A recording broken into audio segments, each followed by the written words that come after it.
What a lovely day!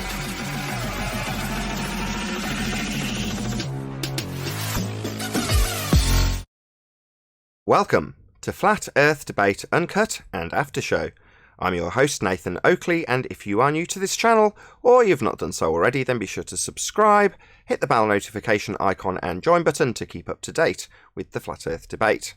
If you'd like to support the channel, there is a super chat that runs alongside each of these shows while they are premiering. There's also a PayPal, Patreon and crypto link in the info box below the video. Speaking of Patreon, I'm going to do a quick shout out to all of you who do support me on Patreon. Let's just close these windows first though. A big shout out of thanks and appreciation to Neo the One, Lost Cat FE, Rob W, Open Minded, Reese Pound, Del West Watson, Mike, Henrik86, Muted, Dick Earth Skeptic, TheFlatEarthChannel.com, Chris Hillman, NA Literalist, Maria Neelands, Unbelievable Productions, Blue Ridge Ranger, Rob H, Burn Fat Till My Stomach Is As Flat As the Earth, Nathan Thompson, The Real Gabster, Windrider, Missouri Bear, Liam Nedrick, Dank, Owen Jennisons, Abraham Mohammed, Dave Rakia Gafford, Naibai, Adrian Quintana, Skeptic936, Life is Short, Fireball X, Felix Hung, Texas Mike, Edwin Johnson, Kirsten Smith, Tina Baker, Alexander Main, and David Wayne Foster. So a massive shout out of thanks and appreciation to all of you for supporting me on Patreon. Now it does look like there's at least a couple of people in the Discord server, so I'll raise the mic on them and you can enjoy their conversation while I sit up for today's live show. I don't know. Doesn't matter.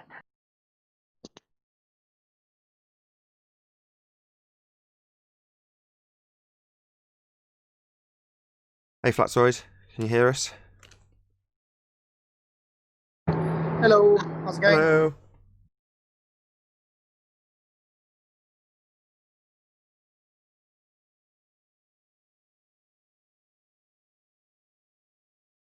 I definitely heard rumblings before I joined. Has everyone gone all shy? I was only Ryan in here. That'll be it then.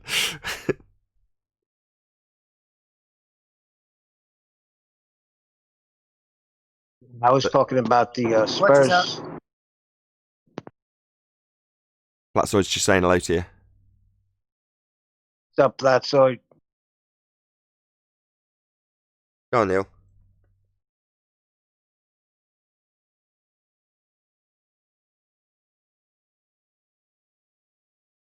I was saying I was listening to the Spurs chemo thing, and I was waiting for Brummy. He set him up nice with the why the sun doesn't move when he's on a plane, but then he didn't follow through with the flight times changing. You can't expect people like Tommy to just suddenly become instant experts. So while I didn't necessarily realise you were in the chat listening or watching my comments go by, I didn't imply that they should know this. I mean, I pointed out that nobody had pointed it out, but I'd pointed it out in the chat. It's just, nobody else has recognised it. Well, that's not a criticism, it's just a fact. Nobody else has recognised it. So while you might have been waiting for Tommy to point out that his assertion is that you've got Earth turning underneath the aeroplane while you're watching the sun. So because they're on this subject of sun, nobody's recognising that what his assertion actually entails is Earth turning underneath the aeroplane, because that's precisely what he said. Yeah. No, Tommy knows it. He's here.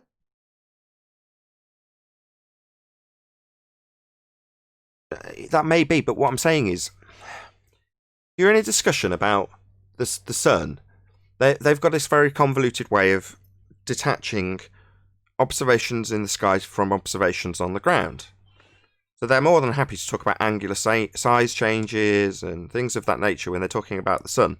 Not changing in not actual size, that's angular size, right?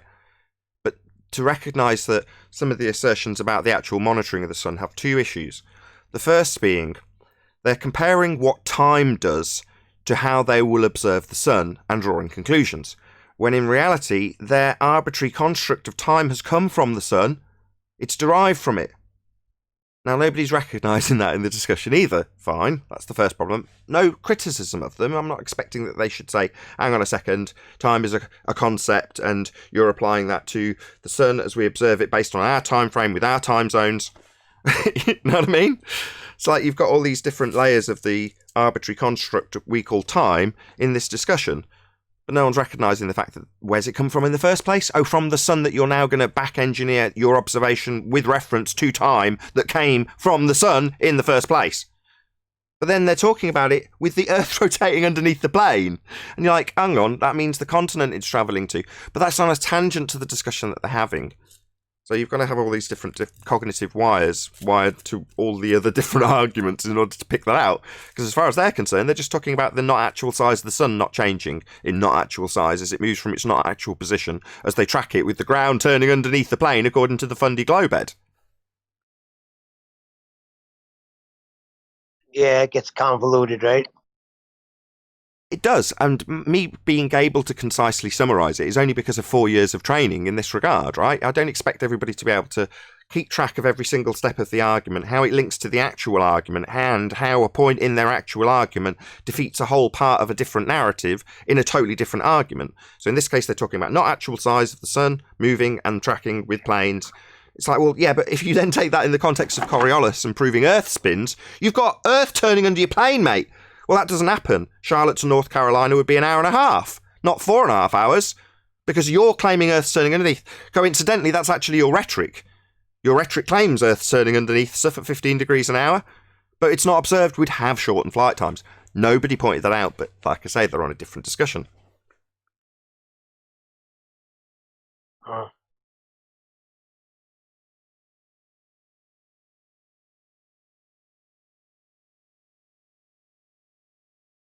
Yeah, thanks to your criticism of me not going in 24/7, if I do get an opportunity where I am just literally actually relaxing, trying to just, chill, and I happen to be watching 24/7, and it happens to not be incredibly noisy here, I have gone in. Whereas before, if you hadn't moaned at me, Neil, I probably wouldn't. So I went in yesterday as well and chatted with... I missed it again? No, you wanted me to go in there a bit more? I was like, fine. If I can, I will. The arena thing is obviously a bit more organised than I can cope with. In other words, I'm not there figuring out what went on with the arena when you first suggested it. I just went and tried to go into the arena, didn't know what I was doing, couldn't cope with the Discord bit, and I was like, okay, well, I can get in this room with everyone talking already, and I can easily pummel whoever's making up nonsense. Oh, so you went into the live stream? Yeah, that was where the conversation was happening. Yeah, I jump back and forth. My wife's giving me a bit of a hard time with it, so I've been shutting it down lately. I spend so much time on Discord, so... What was that mimicking? Or who was that mimicking? Who's that supposed to be? My wife. Oh, I knew it! Slap your wrists, Neil. Go and repent. Sure, she's an adorable woman and absolutely correct about what she was... Good morning. ...nagging you incessantly about. Hey, 10th. Slap those wrists, Neil. What's going on? No, nothing much. Everything's great here. Taking his wife's name in vain is what he's doing. She's sleeping now, so I'm safe. So she can't hear you, so it's okay. I mean, at least you've got the common decency to do it when she's unconscious, Neil. That's very reasonable of you. Too much, man. Too much. Too early for this. What's going on? I'm just kidding with you. I recently had a wedding anniversary, so we're all loved up in this household at the moment. So that's why I'm being critical. Sorry. Are we talking about? No, Nathan was saying how he jumped onto Discord yesterday, and I missed it again. Are you going to trim it out on the show, or was nothing worthwhile, Nathan? I did actually try to trim it out. I just couldn't. I couldn't get the download software to accept it. It just didn't want to know for some reason. I don't know if it's only because it's recently gone through the processing and it's a 12-hour video, but for some reason it wouldn't let me trim it out. So I don't know. I'll try again. Maybe not. I know you don't like to hear it, but when you come in there, you're highly exalted there, Sorry, I was fiddling with something. Highly what? You're highly exalted. You're held up in a high standard there, and well deserved. I felt very welcomed. So yeah. Well, it's a common courtesy that someone else who fights for the same cause, obviously the nature of the earth, who has a different show than the show that is being broadcast, if they ever come on, that's just common courtesy, to hold that person in regards, because they don't have to come on. They have their own show, and just like, members of other shows who come on to our show are held in high regards. Ben the Taboo, when he comes here, we hold him up because he does good work. I was recording an interview I did with Roxanne, and I started it all recording, and they were like, "Oh, we're going to be here a while setting up." So I thought, okay, fine, I'll pop off and make a brew or whatever I did, maybe go to the loo, who knows. But I disappeared and just left it recording, thinking I'll edit out that later. And as I disappeared, there's Roxanne saying, "This guy's like a general. This is really exciting. I can't believe we've got Nathan Oakley on." I'm like, what the fuck? Well, listen to it back. I'm like, what? General. I mean, I was flattered, I was flattered, but at the same time, it's a little bit like, what? Spurs Really? did the same thing, except with Fight the Flat Earth. He got excited because Fight the Flat Earth was going to be on our show. And it was like, that's the opposite, right? Because they're on the other side, or he's on the other side. So it's like, it's not that big of a deal. It's just, the person who runs this show is going to be on this show. Let's see how well will they do. So I don't know. It's nice to have characters, who have their own shows on our show, but they're just people at the end of the day. I mean, you and me. And Personalities, Neil, too. Well, that's how I view it, 10th. It's just people. So when Spurs came on Friday and was like all excited, I'm like, it's another day at the office, right? Why do you want to treat the guy like royalty if the panel's full tough shit? He's not going to get any special or different treatment. It's just some guy. But while I might tell myself that isn't necessarily the opinion of the consensus at large, or even the little niche that we occupy here on YouTube. They don't consider it that way either. Now, for me, it's because I'm not interested in what Craig does. I'm not subscribed. I don't watch his stuff. I get exposed to it. People bring it here and show it to me and tell me about, Musa, for example. But I'm not actively participating in his stuff, so I don't care. It's inconsequential to me. But that doesn't mean that the people who watch are very, very keen. So as I've seen the Friday debate get mirrored here, there, and everywhere, you're looking in the chat and you're like, wow, there's actually quite a few noteworthy people paying this attention. And then this morning, Paul on the plane got in touch and he's like, I'd like to interview you about this. I'm like, yeah, sure, no problem. 8:00 tonight. I'm like, yeah, great. And then Anthony called me and was like, Mitchell from Australia, the co-host, is trying to get in touch with you to arrange to be interviewed. I'm like, okay, they're keen. Great, yeah, I've already agreed to do it with Paul on the plane. But, in other words, it's people are paying it more attention than I gave it credit when it was Friday morning and Spurs is like, are we going to clear out the panel? And I'm like, I don't care, the guy's not royalty.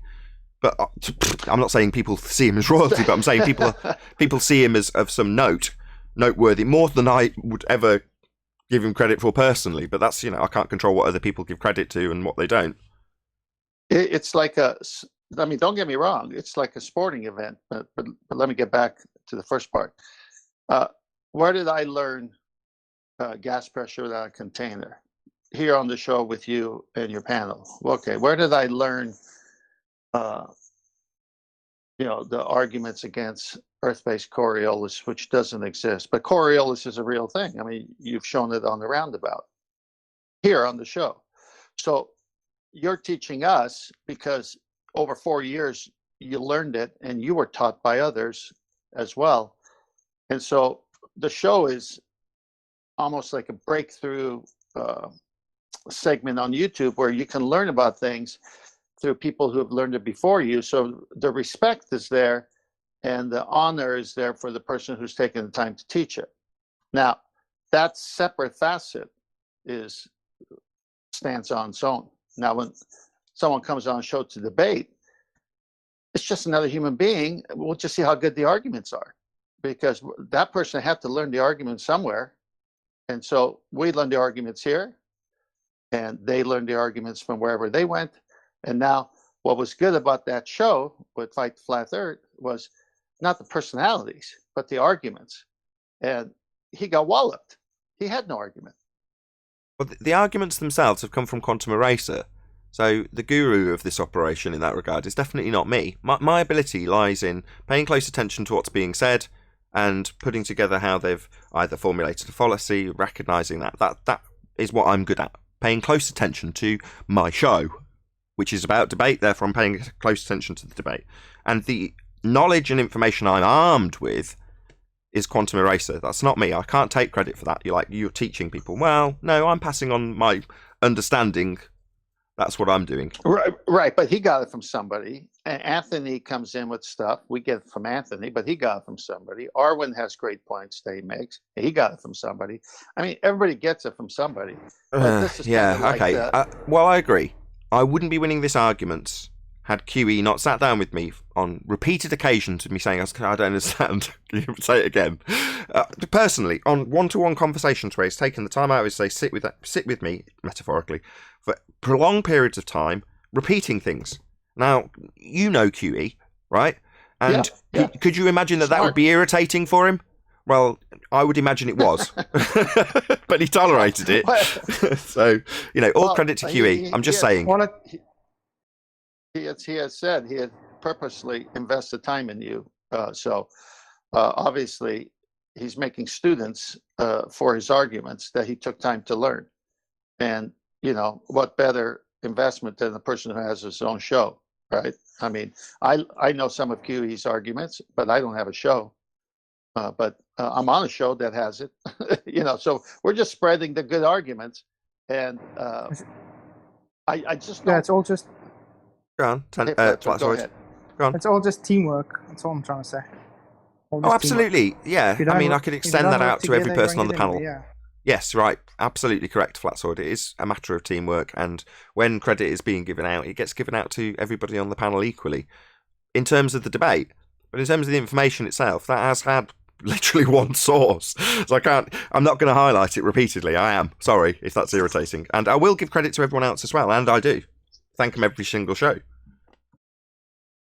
Yeah, I mean, we've heard you say 80% of what you know came from QE, so you're not trying to hide it. But when I first started listening to this, not your show, Nathan, but just Flat Earth, and I was catching some debates, ballers were handing Flat Earthers their ass. Until I turned on this show, thanks to, David Weiss, I saw a little turn in the tide. And I saw ballers getting their asses handed to them. I'd like to comment on that. When I first started going outside of, just my own understanding of it, and in the early days watching some of these shows, they weren't debate shows. There was like, this is what ballers say, and here's what we say. And there wasn't too many debates until I heard about your show. I wasn't aware of, 24/7 or any of that for some reason. And but I never equated ballers handing anybody their rear end. It was like, well, that's what they say about that, but what's our, comeback? What do we say about that? And it was like, oh, well, that makes more sense, obviously, because if this happens, then this must happen. It's not happening, so there is no Earth, rotation. But now, on this show, you actually get a guy who actually wants to voice it and defend it. So now we got the good debate going. So this is what makes this show great, because now they have to stand up for the nonsense of the argument they think is strong, and then you just pick it apart. Well, what about this? How many times has Zanuck died here? Rumpus, my goodness, how many times has he died? And then changes everything. And then Craig, changing the dependent variable 3 times within 3 minutes. Amazing. Right, let's get a few people on the panel involved. You mean to tell me in the beginning, when this first started, you don't think the ballers had the upper hand? No, because I wasn't. I may have not listened to what you've listened to. I used to listen to Flat Earth proofs are these, and then the ballers would say, obviously the Earth is turning, but then the Flat Earth proofs would show it's not turning. But I didn't have any live debates like we're experiencing here. So, and I never thought logic lost to anything. So I just went with logic. Logical consistency of an argument is what I go by. It doesn't matter what the personality is. I mean, you could have a football team's got bigger people on the other side, and oh, look how big they are. But the team with the smaller people wins the game because they got a better game plan. I mean, I'll give you, for instance, the Southern Hemisphere, Northern Hemisphere thing. That would stop flat Earth is cold stone dead in 2015 and 2016. yeah, I never encountered that. I think at the start of this, like, I didn't know how to put it into words or how to go about it or explain it to people. Like, but now, we've got all the housekeeping questions, and you start to, get a little bit behind you. Yeah, I'm glad you brought that up. I think the housekeeping questions were vital for me to hear for this show, because it was like, hey, those are good questions. I like that. You know whose idea that was? Anthony Riley. Correct. Sleeping Warrior's idea. Excellent. See, because in sales, and if you want to get your point across, you've got to ask a question, because you got to make the other person respond. And they're not going to respond if you're just talking and yapping. So if you want to further a conversation, ask questions and be quiet and listen to what another person says. Everything comes out. Do they want your product? Do they not want your product? At least in sales, it worked that way. And then in the debate, you get to hear their real position. Well, what about this if this is what's happening? All of a sudden, they go in this long, crazy response that contradicts what they said. And you didn't have to do a thing except ask a question. And that's it. I like the the scientific method, because I really didn't know how to think about it or how to, so all that, like manipulating the independent variable, and I know all that helps. I like that side of stuff. Craziest part is the history of how we've been brainwashed to, I'm going to say, understand the word science to mean I've proven something or what I say is correct, because we were taught it quite early on.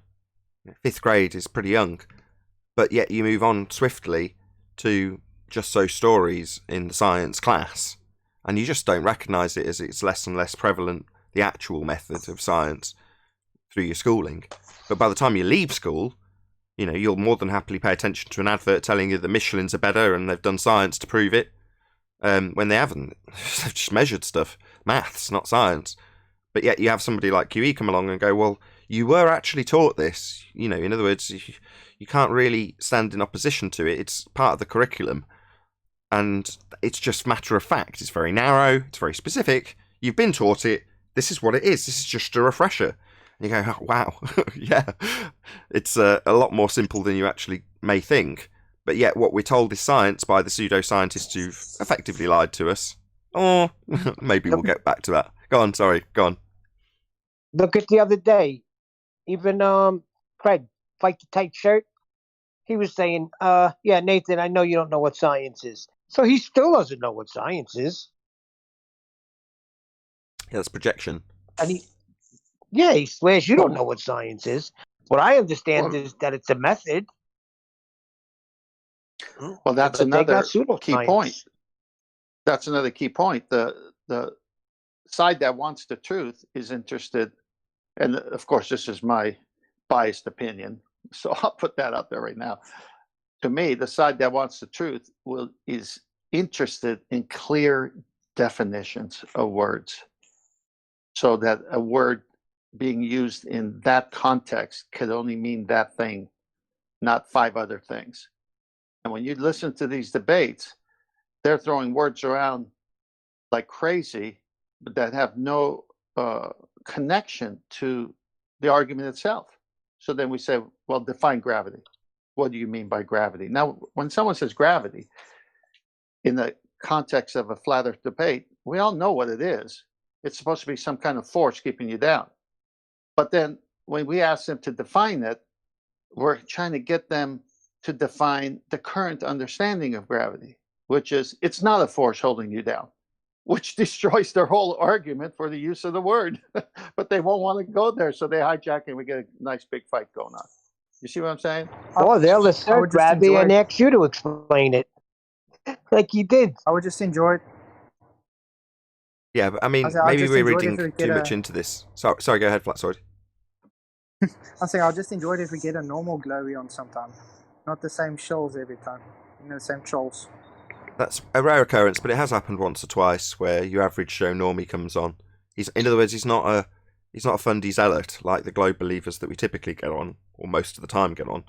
But yeah, that has happened a couple of times. I was just going to say, given that Craig said, "No, you're using a fallacy of begging the question," I'm paraphrasing, but in other words, he's just projecting this stuff back out.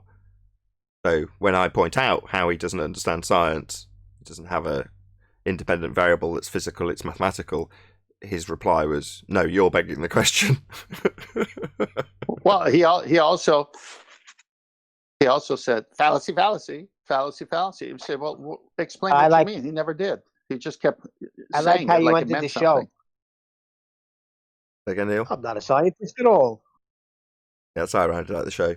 But the fallacy isn't something that is ever going to get baller detailing an example of how the fallacy works and how what I had said was ever going to be worked into that fallacy. Now, the fallacy is real, but I'm yet to hear anybody actually detail correctly what that fallacy is. Now, I'm not going to do it right here, right now, but next time you hear it, ask them to actually define it. Say, what is the fallacy, and how am I guilty of it once they've defined it, if you're being claimed to use that fallacy. Now, they think the fallacy just means that you're just claiming fallacy when you're wrong, which it isn't. But that's what they think it means. Just calling fallacy when it's not a fallacy. No, that's not how it works. But nevertheless, you'll get it heard. Maybe, should I go through the fallacy? Yeah, you got Who 4 was that? minutes. Go for it. Unorthodox, right? That started that? I don't know. The fallacy is a real fallacy. No, The but I think he fallacy came would with it work as first. I such, think right? it was unorthodox. Let's say I formulate a begging the question fallacy to claim that my car is silver. Now, for the sake of this example, you must accept that I do have a silver car. Now, it is actually documented. I've got videos about my silver car. I've still got it. It's a silver car. Now, if I use a fallacy to claim that that car is silver, it doesn't mean that when you debunk that fallacy, you've automatically disproven that the car is silver. So that would be to use the fallacy, to assert that where a fallacy is being used, it does disprove the premise that's being asserted simply because it's being used with logical fallacy, when in reality the claim is still true. So the fact that a fallacy's been used to claim that as true makes it a fallacy if you claim that it's not true. Make sense? Wow, that's a tongue twister. The silver. Are you talking real silver or painted silver? Just saying, not the metal. My point is that to debunk something that's being claimed with fallacy and claim that the debunk is therefore legitimate would be the legitimate use of the fallacy, as opposed to just claim, well, just because you've said fallacy means that you're just using the word fallacy to mean I'm wrong, so therefore I cry fallacy, and therefore you're wrong. You're just saying fallacy. Well, no, as exampled by. Yeah, you get an example? When I say you're guilty of a logical fallacy, well, in the case of if the Earth is spinning, it's basing the supposition that you're then going to example on the presupposition that the Earth is spinning. That's a begging the question fallacy. Well, that's detailing what is the fallacy and how it's being used, as opposed to just saying fallacy. No example, no detailed explanation of what that fallacy is or how it relates to what's been said. So basically, if it's a burden of reverse fallacy, is that the way you say it? The burden of proof reversal fallacy, where you challenge your opponent to prove your claim for you. Right. So if someone's using a burden of proof reverse fallacy, and when you are highlighting that fallacy, you're correct. But if you're just saying fallacy without the highlight, then that it's not a get out of jail card for you. But disproving somebody's claim of a fallacy isn't a fallacy either. You're not necessarily proving the claim in the first instance of the fallacy that's just been used true by disproving it in that instance. So that's not a fallacy if you just prove that what somebody's claimed is a fallacy is incorrect, and then you have to give an example of how it's incorrect. Right. Yeah, it's how Craig was using it. He kept saying fallacy. Maybe. One thing's for certain. If you're going to get a channel name and come on the show, pick fallacy as your channel name. We'll have a lot of fun with you. Maybe. I don't see many examples of people actually utilizing the fallacy. It's not a common fallacy. Neither have I. We haven't played What's What's we that? haven't played What's Your Fallacy in a long time. What's your fallacy? yeah. Like a game show. And now, what's your fallacy? Sounds like a game That's a show. good one. You should do a segment on that every once in a while.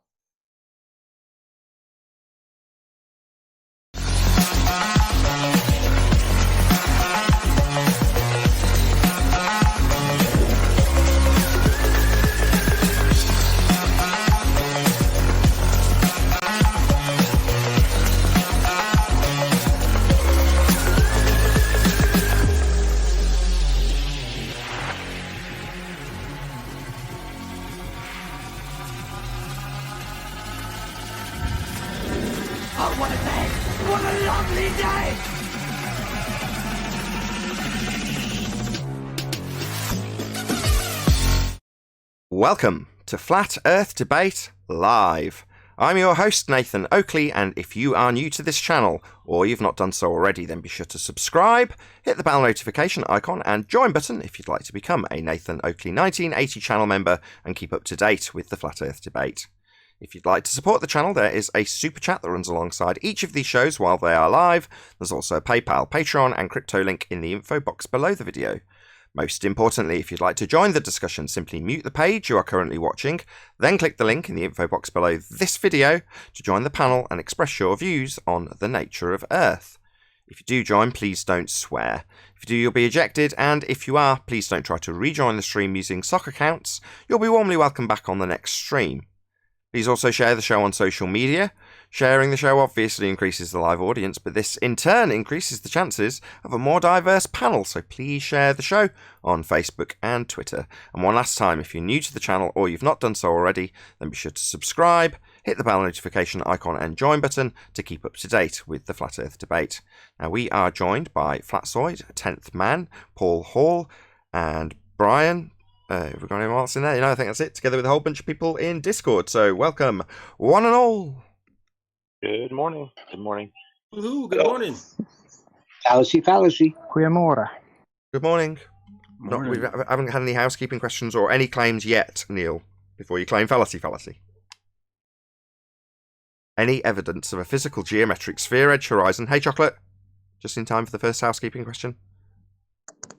Good morning. Good morning. Good morning. Any signs of a physical geometric sphere edge horizon, formerly known as Earth curvature? Nope. No. Even surveying is done with straight angles. Be needing a straight line now. Any evidence of axial rotation of the Earth-based variety? None whatsoever.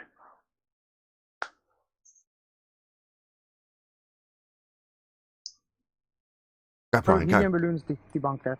No, not that I'm aware of. No. Okay. Any evidence of the distance to the sun? Well, let's go back to that last one that kind of was ended Any abruptly evidence? there, but Any evidence of axial rotation? yeah. Now, if the Earth was rotating, all you have to do is leave the Earth, and you would see it rotate under you. Would that be something that should be obvious? That's what they claim. 15 degrees an hour deviation as Earth rotates underneath. That's precisely what they claim proves Earth spinning.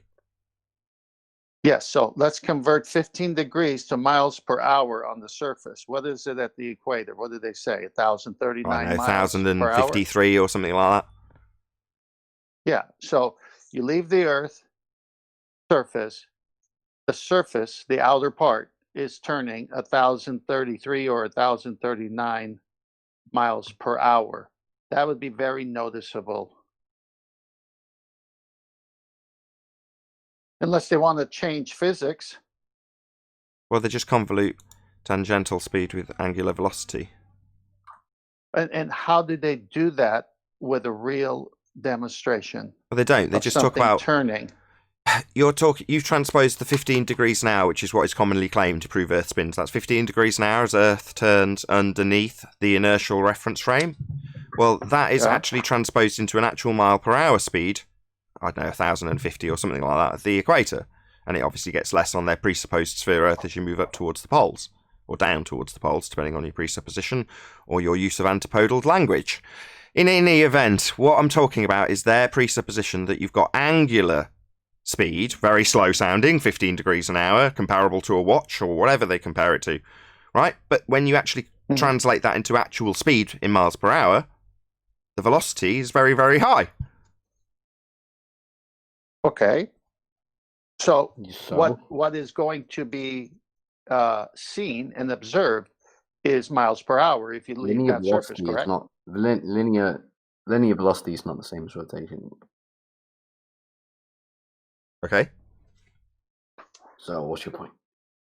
That we're supposed to see 15 degrees drift per hour as a result of the high velocity that the ground's travelling at, or claim to be travelling at, beneath an inertial reference frame. Well, we don't see that. So our point is that we don't see that effect. This Coriolis drift. We do that. We do that. Where do we see that? 69.7. Where do we see that? Hold on. When the stars appear to rotate. The stars. Where do we see the 15 degrees an hour drift as Earth rotates underneath? Where's that observed? Stars. Look at the stars. So not the Earth then, the stars. Yeah, stars. Yeah, we're talking about the Earth here. Thanks. We're talking about the Earth, not the stars. Exactly. So let's. Exactly. So you said the stars were rotating. Argument ruined. How did you extrapolate that that's the Earth rotating? How did you get that when you just said the stars are rotating? All these millions of stars appear to rotate, but we're different. Commander, if you're going to talk to everybody, nobody's going to get a chance. No, I just know you. No. I want to hear him because he first is talking about the Earth turning, and he switched in the middle about the stars turning, and Chocolate's got a very good point here. How do you still talk about the Earth turning when now you're talking about the stars? I'm saying the stars appear to rotate, but in actuality, we are. Do stars appear to rotate? Sorry, you're begging the question, though. You're assuming that's because we're turning underneath them. My bad, trying to respond. Maybe I could respond without you interrupting. Is that possible? So you're begging the question. Yeah. You're saying the stars appear to rotate. Yeah, we can all agree about that. But you're saying because Earth's turning underneath. That's just begging the question, just stating what you're trying to prove. It's not true. Why am I? Are you saying they appear to rotate because we're on a spinning ball? Do we observe that stars... Is that what you're saying? Are you saying they're rotating because we're on the spinning ball? He did say that, Chocolate. He's already said that.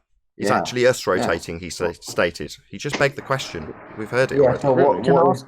So what's more likely? No, hang on, Flat. Don't ask me what's more likely. Don't ask us what's more likely. Mate, Commander. Hello, Commander. Hello. No, I'm not. I'm shutting you up. Don't you understand where you're being told no? Shut up, or I will gag you. Shut up. Last chance. Last chance, then you're getting gagged. Last chance. You're gonna have to let me finish. No, I'm not going to have to let you do anything, you stupid dick. I control the show. When I tell you to shut up, you will shut up, or I'll gag you. Now, if anyone in the comments wants to complain about you fundy morons who cannot shut up, then this is why you get gagged. Now, I'm going to take you off mute, and you're either going to tolerate me talking to you, or I'll have to gag you again. When I say no, that means shut up. You don't have to like it. You can sod off if you don't like it. You just gagged a child, Nathan. So now you're insulting me and my family, you scumbag. Now you don't take part in this conversation again today. Now you can disappear and not listen either, because I'm gagging you completely and sticking foam in your ears. So bye-bye, sod off, go to the Christian room, I'll move you to it. Yeah, you moron? Well, how dare these people? They can't tolerate having their argument addressed. In this instance, a begging the question fallacy. I assume the Earth's rotating underneath to cause the apparent motion of the stars. That's his declaration. And all he's doing is begging the question. That's all he is doing. Now, he's not going to listen to that. He's not going to have it pointed out. But he will rabbit on nonsense, telling us, what about this comparison to that then? That's what he wants to actually do. Well, by doing that, he's essentially offering up a false dichotomy. Now, I recognise that as soon as he said it. But he will not shut up and thinks it's unreasonable to be interrupted to have his false dichotomy he's about to present pointed out. No, I will just point it out to you, fundies, and no amount of obfuscation and talking through me while I, interrupt you and your logical fallacy that you're about to offer up with a false dichotomy, which is more likely. Oh, so you're going to offer a false dichotomy. I know what those words mean, and I will shut you up and tell you it without you constantly interrupting me. Anybody who wants to know why I don't go elsewhere, it's why, I like being in control, because I've actually got an argument to present to an audience.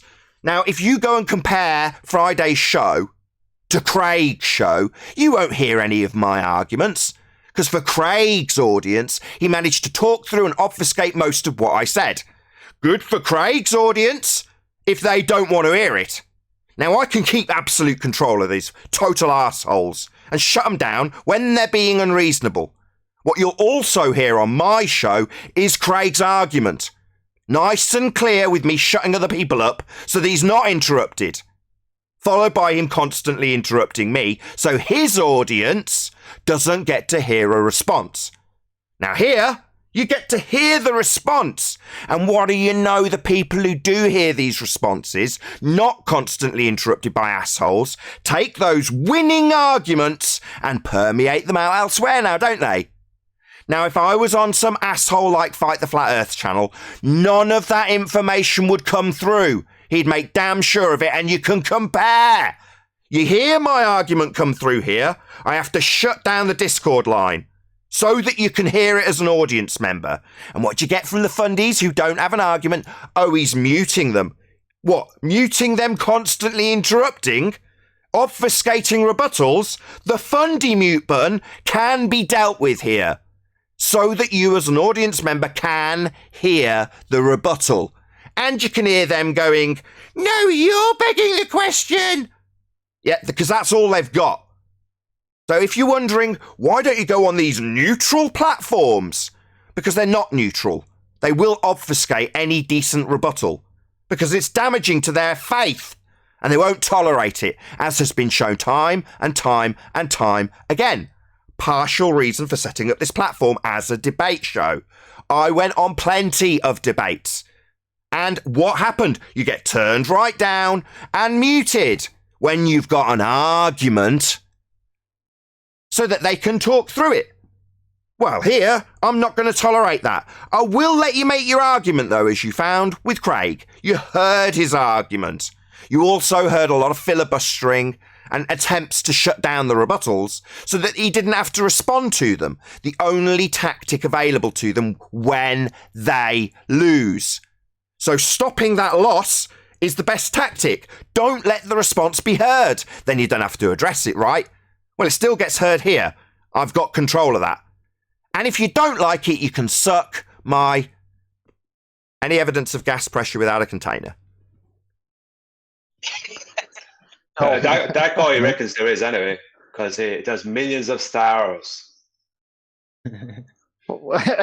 I just had the same argument with that guy in 24/7 like 10 minutes ago before I got here. I got. But Nathan, how would you prove gas pressure without a container? I don't know, Craig. We didn't actually get that far on Friday, did we? Took the air out of the show. Yeah. We didn't get that far on Friday. We didn't get through all the housekeeping questions at all. They were partially obfuscated. Nevertheless. May I, Nathan, ask Chocolate to finish the point on the previous question that he was about to make when that guy started rumpusing in Discord?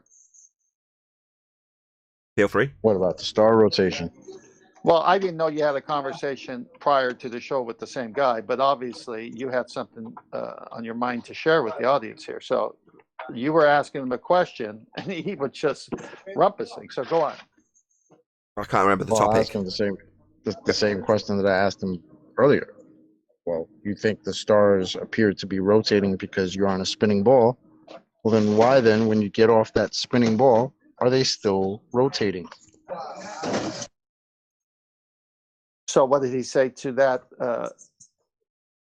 rebuttal of yours? He wouldn't address it. Just says the stars are rotating. Would make no further claim other than that. So basically, if the Earth's rotation is causing the stars to look like they're moving, Begging the question. you're saying if you get off of it, it shouldn't be moving. Yeah, debunking the begging the question fallacy, but ultimately it's just a begging the question fallacy, isn't it? You can formulate it. If you're smart, you'd formulate it into an affirming the consequent. If Earth is turning, then I will observe star rotation. I observe star rotation, therefore Earth is turning. But he didn't formulate the full fallacy. He just said, we see apparent rotation. Why? Because Earth's turning. That's it. It's just a begging the question fallacy. Flat out, straight, simple, begging the question. So, Chocolate, you're saying that. So, Chocolate, you're saying that you won't accept an appeal to a logical fallacy. What? I will not. Okay then. Well, let's hope we don't hear that then. Well, Nobody's appealed to it, but good point. The high priest says of their side, Neil deGrasse Tyson, that when you kick a football, Chocolate, the Earth is spinning under the football. He's being racist to my golf weird. ball. He's being racist to my golf ball. Right, golf ball doesn't and the move. bullet, they say the bullet, like we talked, right? The golf. bullet and the football, the Earth turns under those things, but not airplanes, not helicopters, not drones. Yeah, it must. That's the claim. 15 degrees an hour deviation. Oh, look at that plane. Seems like it's curving. You know why? Well, because Earth's turning underneath. Hold on, though. Wouldn't that shorten the flight time if it was travelling west? Because Earth would be turning underneath it, bringing the continent to it. So this claim to... Go on. But do you think they'll understand it's 460 meters a second? No, just give it an angle. It sounds slower. Any more on axial rotation? Don't normally get it this covered in housekeeping. You unmuted me now, Nathan. Thank you for that. You didn't shut up. I didn't know what you were referring to before. Oh, shall I try again? Try again what? To reason with you without you talking constantly? Yeah, well, the reason that I kept speaking before is because it was really weird. It was like I let you finish your point, and then I tried to make mine. Making shit. Shouted over. I run the show. I make the rules. Again, you're not going to let me finish. Yeah, because I make the rules. You don't understand. I'm telling you, not asking you. You're not listening, though. Still talking. When I talk, I'll interrupt you because I run the show. I'll do what I like. You don't like that? Sod off, then. I don't care. I'll interrupt you as much as I damn well please. If you want me to sod off, you can kick me from the server. I will. Eventually. But you've got a few chances now to listen to me. Right now. Do it now. So you're going to give me orders? Nobody tells Nathan what to do, buddy. You don't give me orders. Don't you get it? He's a rebel. He wants a spanking. Give it to him. Anyway, I'll try again with you. Let me just try with him. When you said what's more likely, that's the precursor to a false dichotomy. That's why I stopped you.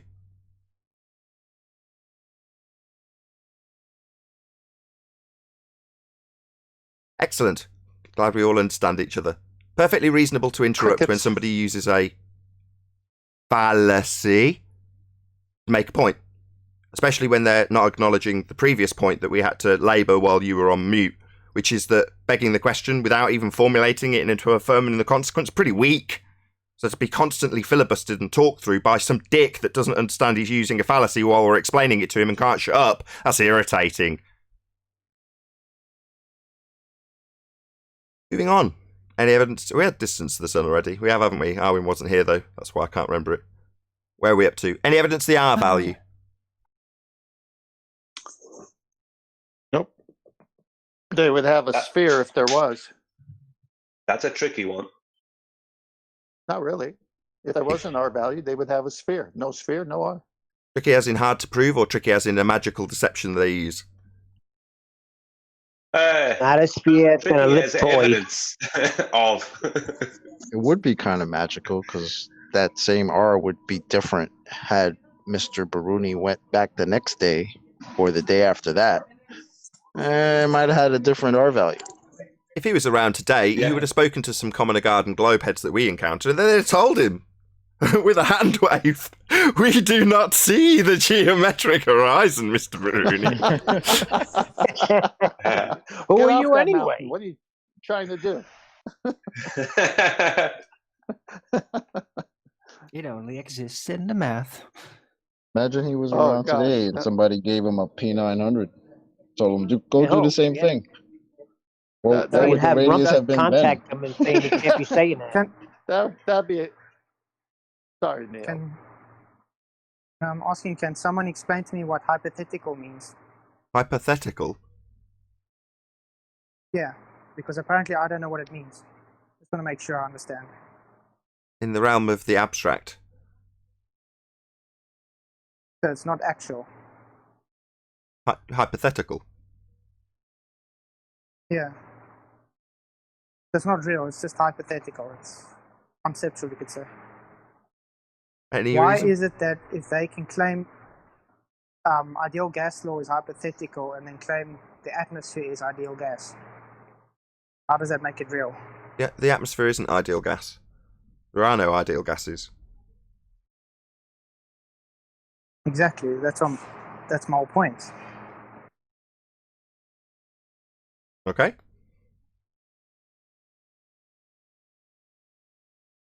Can we You move on? lost me. What's their point? Yeah, what's their What argument, do they- Floyd? Yeah. They're trying to equate the atmosphere working with ideal gas law. Doesn't work with ideal gas law. The atmosphere violates that. That's my whole point. Also, you're saying That's they're what I'm making saying. something hypothetical, making that real. Is that what you're saying? Yeah, sounds like it. Did It they sounds- realize they need a constant? Sounds like a temperature? reification fallacy. It sounds like they need to change how gas actually works to ideal gas so they can have their atmosphere work. Are we aware of what ideal gases? Would an ideal gas still require a container? Ideal gases are used, or an ideal gas would be used to describe the law. Now, the law isn't the event that you'd witness. It's just a description of something that occurs always in nature. Just a description. So to describe this law, you have an entity that encompasses gas. And it's called ideal. It's not real. It's an idea of something utilised to describe how things behave always. In this case, gas.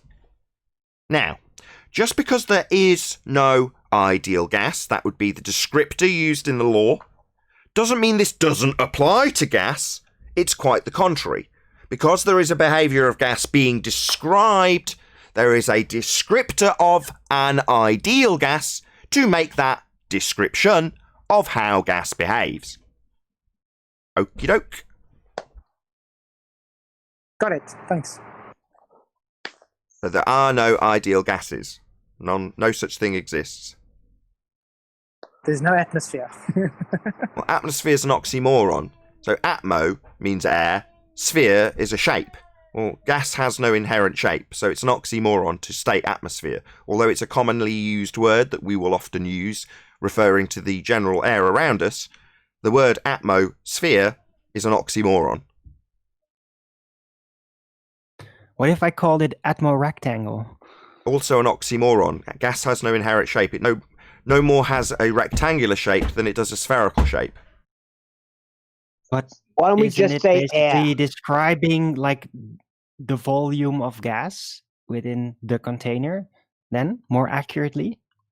Because it's not being like a shape stuck to anything, which would violate the second law of thermodynamics. It's simply stuck in this, what I presume to be rectangular shaped container of the realm. Okay, well, that's another oxymoron. Sorry. Okay. But It can only doesn't it take a correctly shape. point at the volume that is filled with gas? Why would it be an oxymoron then?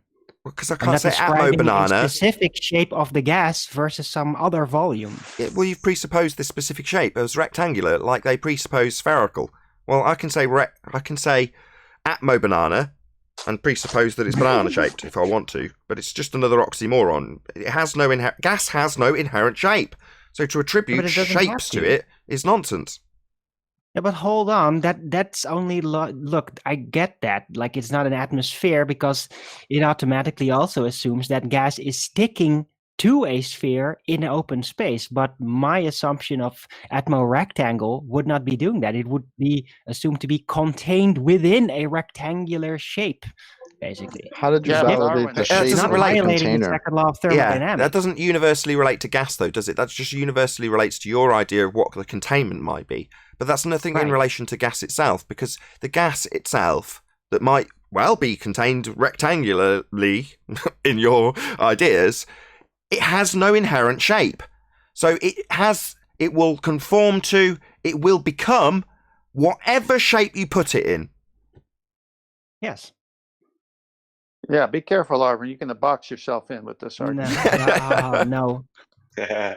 No, but I always thought that you specifically brought up that remark because of the second law of thermodynamics violation, that gas doesn't take a shape if it's in an open container. And that makes perfect sense.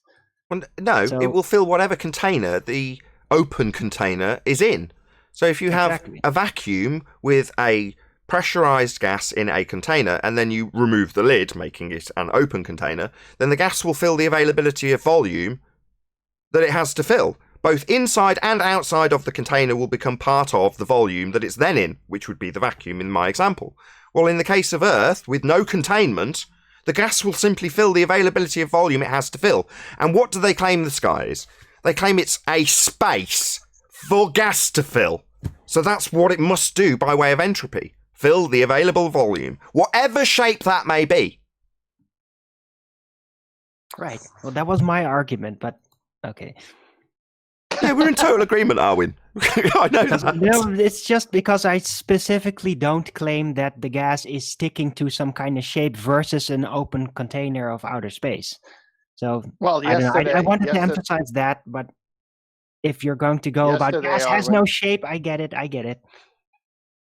Cool. Arvin, yesterday, doing the replay of the show, my propane delivery truck came, and he poured the propane from the truck that had a container into my container. So the gas is going to fill the shape of my container. It's that simple. Whoa, so you actually proved gas pressure without a container then? No, he had Just a said he had a container container. attached That to was a hose. joke.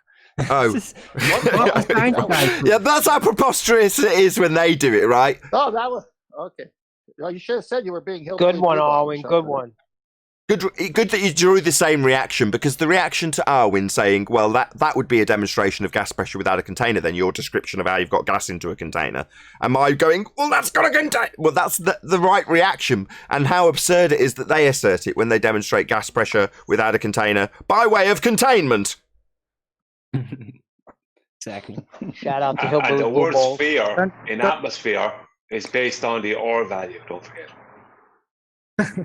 Yes, absolutely, that's correct. It just begs the question that the atmosphere not contained takes a spherical shape and doesn't fill the availability of volume in violation of natural law. It is merely yet another fundamentalist presupposition inserted into our common vernacular. That's all it is. Atmosphere? No, contradiction in terms, oxymoron. Gas has no inherent shape, takes the shape of the container. To assert it takes a spherical shape with no containment is absurd, but it's part of the language. I like your Atmo banana actually, because you still have to peel the banana to get the banana. So the banana is in a shape, in a container of its own. Yeah, the inside bit of a banana's not gas, though, is it? Yeah, it's not analogous. It's not gas. The banana's not gas. It might be contained by its No, I know. skin, but it's not expanding in all directions, unlike gas. Or bouncy balls, same thing. I got a 7/6 banana sale going on at the supermarket right now. Okay, let's Well, round if out. you think about it, everything has. Think Go about it, for it, everything go. has to have a container to actually be something. Yeah, without the container, there can be no Yes. pressure. Flatsoid saying without a container there could be nothing. When Exactly. chocolate, You can't even have a vacuum without a container. when Good chocolate point. said, joked about the rebellious gas molecules, he's actually being correct, because gas molecules go wherever they want. They're not held to anything. They're all individual. So in a way, he's correct. They rebel against all other states of matter. Yes, we are all individual. Right. Maybe they got together and decided to just stop at a certain point, Nathan. Yeah, the Carmen line. Gravity doesn't. They got called homesick to where unity. they were spawned. Gas lives matter. Gas lives matter. Gas lights matter? Gas I lives. wanna It's a make a play on shirt Black that says Lives that. Matter. God, Oh, wow. lives. Okay, yeah. I don't even watch I don't know, current I thought affair gas news and I got lights that matters, joke. but- Neil, you get a thumbs up, man. That was good. That was a good joke. That's brilliant. GLM, baby, GLM. I don't know what that means, but any evidence of a Gas lives self-perpetuating... matter. Any evidence of a self-perpetuating molten iron core at the centre of a presupposed spherical Earth? No, because it's presupposed. Everything about this heliocentric model is presupposed, correct? Yeah. Shout out to Validation Boy. Every single example that is claimed to prove the Earth is a sphere will start with the presupposition that Earth is a sphere. Shout out to Validation Boy. He was the first to point that out back in 2014, 15. And And shout Craig, out to Just Phil for confirming that and saying that yes, we presuppose a model. That's how we come up with a model. and Yeah, I hate to Presuppose it. say it. I hate to say it, but shout out to Fight the Flat Earth for proving it on Friday's show, where every time he started, he had to beg in the question. Shout out to all the But see- ballers. But Shout you outs don't retracted. understand. Oh, I But you don't understand. fallacy. I don't understand fallacy. No, yeah, no. What you don't understand is that you are all ignoring the evidence that's staring you in the face. And Oh, what do evidence? tell. What's that then? Well, like there's loads of maths, and you can see pictures. You weren't expecting me to drag this out now, were you, Brian? I can tell. Well, that, Like a baller. I kind of lost, but it's out there. If you look for it, you know. If you look for it, it will be there. Confirmation Yeah. bias, the new deodorant by Adidas. Well, Fight the Flat Earth tried to pull that nonsense by throwing a load of math equations at you. That astrophysicist Sabine Hosselfelder, that was what she said about flat earthers in her latest video to Flat Earth, is that there's just a group of people who are ignoring all the evidence that's staring them in the face. You know, Oh, really? this is something we heard. That lady addressed Flat Earth. Yeah, Yeah, she had a this- Flat Earth video, and Oh, and does she? Not, I didn't see that. yeah, not knowing what Brian did, I responded to that Flat Earth video, posted the image here on the show last week, with my comments, because she cited the Flat Earth Society when she did, which is obviously not us. And I posed the 3 housekeeping questions, and man, I've been trolled ever since. But she has not responded, and so I keep telling the trolls, "Well, your name is not Sabina. I'm waiting for Sabina to take a position. Now, if she wants to take your position, because they wrote long list of things against those 3 good, housekeeping questions, but she still hasn't done it. So, Brian, you may want to jump on that show and hit a like on, give me a like on my questions or respond to it. Yeah, I'll have a look later on, Tent, for sure. Well, if you could reiterate those questions, you said you asked 3. Can you reiterate which ones, please? Yeah, the gas pressure without a container. In fact, let me find it. Give me a minute. I'll find it. I'll read the exact comment. Just give me a So second. I'm going to guess Isn't that. it great how people? Again? Isn't it great how people have to try and make us look bad if we're not a threat? Yeah, ridicule's the first line of defense, and it's also been brainwashed into people from birth as well. I must be an alien then. Not the first thing I did when I got to Flat Earth. It's very effective, though. I was happy. I was like, because I always thought something was wrong. But the baller channels with the most amount of subs are the ones that are the most use character assassination the most. Like Schema and Dan Fight the Flat Earth. They use the most of character assassination. And they get a huge amount of subs. It's easier for people to believe that we're stupid or we're crazy or whatever than actually answer or try to answer how we can have gas pressure without a container. Yeah, but like I said, since I've ever got to flat Earth, my whole thing that got me to it was perspective, because I studied arts. It was drilled into me, and I said something just doesn't make sense. And somehow, one day I landed up on a flat Earth thing, and from there, it just never, oh, these people are stupid or something. I just went, yeah, that makes sense. Okay, that's not stupid, but that makes sense. So it was actually a relief for me. It wasn't oh, my life is ending type of thing, you know? No, me either. It was easy. It was an easy switch. I felt a weight off my mind, or a weight off my back. Not off my mind because I didn't think about the flow, but weight off my back once I switched. The Simon Dan approach is a double-edged sword.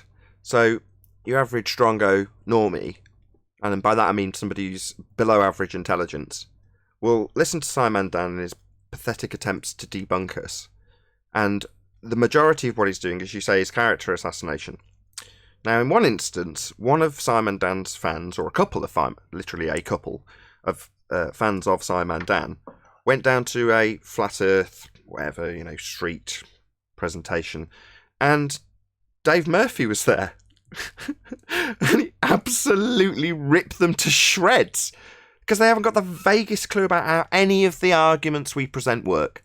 All they've heard is Simon Dan say we're stupid, with a very cursory look at something that's been claimed, often low-hanging fruit from flat earthers that haven't got the best arguments. Nevertheless, that doesn't leave you armed to go out and challenge somebody who's been here, for example. You'd just die on your ass immediately. And that's precisely what was captured on camera. So it is a double-edged sword. If you just let people think, well, no, these people are just total idiots, they don't actually have any coherent arguments, and then you go into an arena with somebody who actually does have quite a few arguments that are going to leave you stumped, you're going to end up looking stupid. And that's precisely what happens. So it is a bit of a double-edged sword with people like Dan who don't really go into the nitty-gritty of any decent arguments. They just ridicule. Baruni's book, Refraction and Rays of Horizons, in quotes, says Unitox Femu. Thank you very much for the super chat. Nathan, Simon I Dan is the are. epitome of. I just want to say I like Nathan's analogy of cuddly hippopotamuses. The flat earthers are hippos. That was Arwen, not me. Oh, was that Arwen? Sorry. I'm sorry, Arwen. Yeah, hypothesis. No, I thought about Nathan said a couple of weeks ago that flat earthers are like hippos. It's like that ballers think we're hippos. They just, people like PhDs and that. I think I just go over and rub the friendly hippo or the dumb hippo. Yeah. And suddenly the hippo eats Yes, it. yes. Right. Yeah. Okay, yeah, Yeah, I'm ready, Nathan, when you are. Time ago. Okay. Did you want me to put it up, or are you just going to read it off? No, I'll just read it. Okay, go ahead whenever you're ready. Sabina, this was 4 days ago, and she was referencing flat Earth. So I responded, Sabina, you're referencing the Flat Earth Society, which does not represent flat Earth. It's a false representation. Now let's see if you can handle some real questions. Number one, lack of Earth-based Coriolis. Flight times would be shorter flying east to west since Earth is rotating west to east on your model. They do not exist. Question number two, how can you have gas pressure next to a vacuum of space? A violation of the second law of thermodynamics. The gas would fill the available space. Entropy. Question three, any signs of a physical geometric sphere edge horizon, formerly known as Earth curve? At a 1 foot observer height, the geometric horizon can be no further than 1.22 miles, based on the radius of the sphere being 3959 miles. Evidence proves otherwise. Not dependent on senses, not dependent on senses, your mathematical values for your refraction globe model do not match reality. And please, whatever you do, don't beg the question with gravity, the non-force force, demoted to only an effect by the uneven distribution of mass, which is 4D spacetime. Time, which is a concept, a convention, not an actual force. Time can't do anything. Please show me a box of time, question mark. Thank you. Look forward to your response. Speaking of gravity, any scientific evidence of gravity? Which one? Whichever one you like. That's what I was going to ask. Which one? Go boom What? boom? Einstein or Newtonian? Don't care. So as long as you've got scientific What's- evidence of it, don't care. Wait, gravity? what- eh? What's the cause of weight? Gravity. Yeah, gravity. Gravity causes an emergent force we know as gravity. Relative Food. density Food Food is the disequilibrium. cause of weight. Wait, Density. I Relative still density. can't understand. I still can't understand how people can say gravity only has one vector, and then when you point out helium, they just stare at you That's with a blank buoyancy, face. flat side. Buoyancy. You know what I mean? Gravity has one vector. Everything is supposed to be pulled helium out. don't included. count.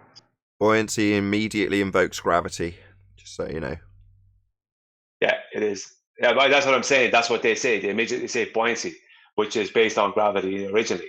So it's just a begging the question fallacy for gravity. Right. Yeah, but you Well, understand with what I'm saying? Helium also has mass. Yeah, I know that. Yeah, Yeah. there's two vectors. Yeah. But then Anthony, doen langs sy plak om vir my nou. Well, matter. It Ek has is matter, aan die not kant mass. die dagte plak vir my van die highlights van wat sal. Define mass. Ja, ek het die buitekant gedoen. I think Flatzoid's left himself off mute. He's talking to somebody else. He's got a customer in. I know what's going on here. I couldn't barely hear him. I know, no, didn't Anthony use Maar as ek die salt binnekant to van do daai- buoyancy with an egg? Flat sword, you're not Ja, muted, oh, man. hierdie- Flatzoid. Ja, dat ek kan net inlisting kies. Like, no, I'm working. I'm working on this. Well, I'm not on a call with a load of flat earthers. En dis hierdie ene. Corolla. We interrupt this Kind of mute him broadcast for a minute. to bring you South African haggling. Ja, hulle maar. He's trying to buy a geometric horizon. It's not going to go on. Uh-oh. Ek's net besig met daai enkele spokkie. Flatzoid. Hello. Die ou vir ons probeer ek saamskryf dat dit vinnig Ugh, trusted panel members can't mute Look, I'll them. have your car painted, but right now I'm in the middle of flat Earth debate. Come back in an hour, please. Yo, Flatzoid! I don't Can think you that's gonna hear help, though. this? You're not on mute. Terrible, terrible, terrible. Here is We Flatzoid. need some mic discipline. Mike discipline. Hello. Wanneer loop by? It's all right. We're like 45 minutes into the live show. This isn't disastrous. If it was 2 minutes into the live show, this would be disaster. I might have to close your Oh, lives, you guys lying down and ask Discord the last couple of housekeeping questions if we can't shut him up. Dis sappie saak dan dit gooi net. If you close the line down, we could scream at him. Yeah, okay. I'll close the line down for a bit and we'll ask the Discord server the last couple of housekeeping questions. I think we've only got one anyway, as we've had scientific evidence of gravity answered by Flatzoid for a prolonged period. So, any single viable hypothesis from any of the fields of astronomy, cosmology, or astrophysics? That would be a no. And I don't think you can. It's an impossibility. That concludes the housekeeping. Oh, we've got Flatzoid on mute. He's figured it out. Yeah, bro, you Excellent. gotta watch that, man. What do you got, Rumpus? What was the question? Oh. Yeah, Any- Rumpus. Any single viable hypothesis from any of the fields of astronomy, cosmology, or astrophysics was the last question. Yep, of course not. No. So I'm still when waiting is for Rumpus gonna Dr. jump in the Becky. canal? Yeah, that still may doing happen in a housekeeping. 3 or 4 What's weeks' going time. on here? Very quiet, If Rumpus. the results don't, if the result of my little Bedford levels type test show that there's no curvature and I don't have to raise a pole up about 15 or 20 feet after about 6 miles away to get the Just answer to this match the question. horizontal, can I just finish? Then I will jump in the canal. Okay. Yay! So it's a bit dangerous. You know it's cold. So, eh? Rumpus, can I ask you a question? How Sure. come you don't pay attention or have the same satisfaction with your radius of 3959 and the Modus Tollens, and your Earth curve needs to be 1.22 miles at a 1 foot observer height? How come you don't pay attention to that and really dissect that one for us? I'm more than happy to. I mean, my document that I'm doing on this refraction thing which started off with Anthony Riley's observation of the Isle of Man, has a great section in it devoted. Someone's got an echo here. It has a section in it now devoted to the black swan image, which of course I named, and then QE copied it. That's where he got it from. He got it from my referencing it as a black swan because I was having to explain it to some Earthers, globers who didn't fully understand what was going on. Yeah, well, that's called answering. No, he said he's more than happy to for the R. I'm more than happy to. Not the canal. He's back to the canal. No. I'm more than happy to talk about what would be more important of the question? Talk through him. Oh my God. Right. No, I'm no, more I than didn't happy talk to him, Martin. discuss- I asked him Jesus about the Christ. R. Yeah, but you have to leave him respond those things. Right, He he didn't leave him did. He respond. said he's more than happy to, and then I jumped in, but he kept talking Yeah, but about the don't. canal. Why are you Right. So you want to talk about the black swan image? Is that what you want to talk about? And the claim that the horizon has to be so at 1 clear. point. Oh my God! Can I just finish a sentence? So what you want to talk about? Let me get this right. Is this claim that the horizon on a globe Earth has to be 1.22 whatever it is times the square root of the height? Is that that claim you want to discuss? No, that's your claim. But Yeah, Hold on. That's your claim. No, that's your claim because we. No, you moron. No, We're that's flat Andrew. earthers. You think our claim is that the Earth is a sphere with a radius of 39.59 and every distance to horizon must be no more than 1.2 times the square root of the height of the observer in feet. That's your claim, you unbelievable moron. No, it's not. Oh, you don't claim the Earth is a sphere with a radius of 39.59 and the geometry that would prove that. You don't claim that. Welcome to Flat Earth. You're ignoring. What, your claim? It's your claim. You just tried to burden the proof reverse us and tell us that it's our claim. It's not. It's yours, you moron. You don't seem to understand that if Earth is a sphere with a radius of 39.59, it's your claim, you moron. Claim. Your claim. Do not make that claim. Well, welcome to Flat Earth. If you don't claim that the Earth is a sphere with radius 39.59 and every distance to horizon can be no more than 1.2 times the square root of the observer's height of feet, as laid down in your geometry, then you're not claiming globe Earth anymore. Welcome to Flat Earth.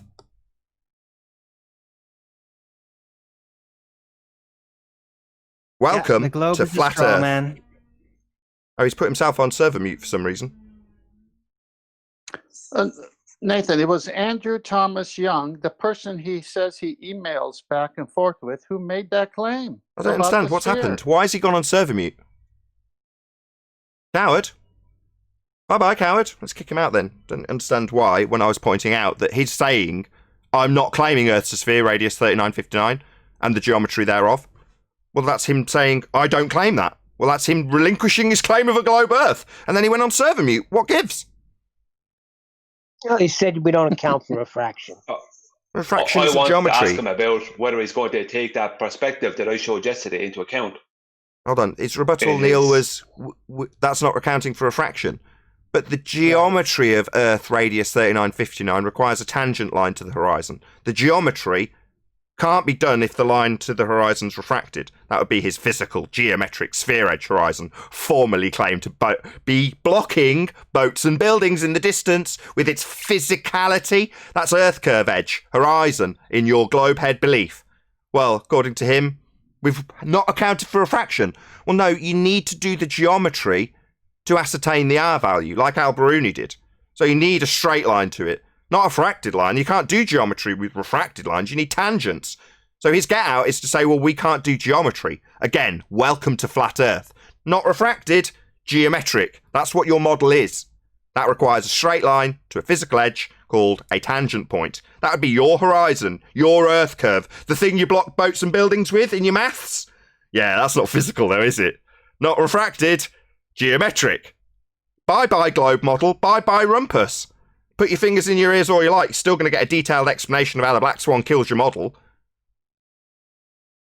Yeah, Nathan, the can you please hang on, Brian, please. I apologize.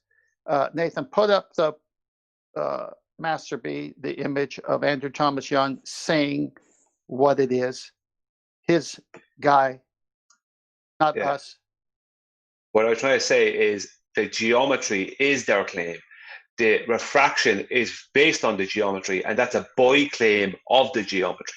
but the geometry has to be there first for their claim of refraction to appear or We wouldn't exist. be talking as a claim. about terrestrial refraction, are we? Yeah, that's correct. He requires geometry with tangent lines to assert that he's got an R-based refraction known as terrestrial, or otherwise known as standard refraction, based on R, and the R is based on a geometric horizon. And to measure a geometric horizon, you need a straight line tangent, not refracted. Ding, ding, ding. Saying refracted demolishes your geometry claim because that needs a tangent. So, 10th man. All right, numerically, the radius of the Earth varies a little with latitude and direction, but a typical value is 6,378 kilometers, about 3,963 miles. If h is in meters, that makes the distance to the geometric horizon. Should I say it again? The distance to the geometric horizon, 3.57 kilometers times the square root of the height of the eye in meters, or about 1.23 miles times the square root of the eye height in feet. From Andrew Thomas Young, who pushes a sphere. It's not our claim, it's yours.